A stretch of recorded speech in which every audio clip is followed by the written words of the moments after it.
विचार खाना हूं तो सां वाइदो करे चुको आहियां त पानो जो निकाह पंहिंजनि ई हथनि सां तो सां कराईंदुसि।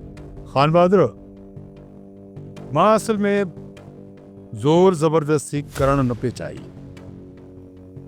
हाणे छोकिरी खे अगवा कराइण मुंहिंजे लाइ को मसइलो तो कोन्हे न। बिजार खान, मूंखे यकीन आहे त साले जो हिकु पासे थियण खां पोइ जिभड़ खान पाण खे संग ॾियण लाइ मजबूर थिए वेंदो। हिकिड़ी ॻाल्हि आहे,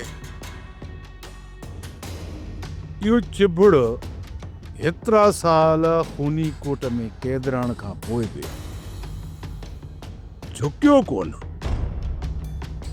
उन मां कंहिं सुठी मोट जी उम्मीद नथी रखी सघिजे। बहरहाल तव्हांखे पानो जो संग घुरिजे न, सो आऊं तव्हांखे कहिड़े बि तरीक़े सां वठी ॾींदुसि। इहो मुंहिंजो वाइदो आहे तव्हां सां।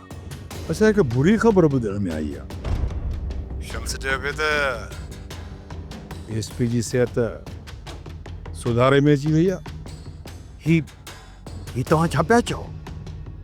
इन जो मतिलबु त एसपी ज़रली वापसि मोटी सघे थो?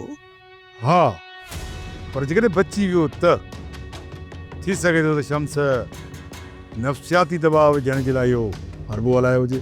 इन ही शम्स ॾामू जो हिसाब किताब रहे थो, उहो तव्हां कॾहिं क्लियर कराए ॾींदो मूंखे? अवल तव्हां पंहिंजे पुट जी शादी करायो, इन कम मोकिलण में कहिड़ी देरि लॻंदी? इहो त मसइलो ई कोन्हे को।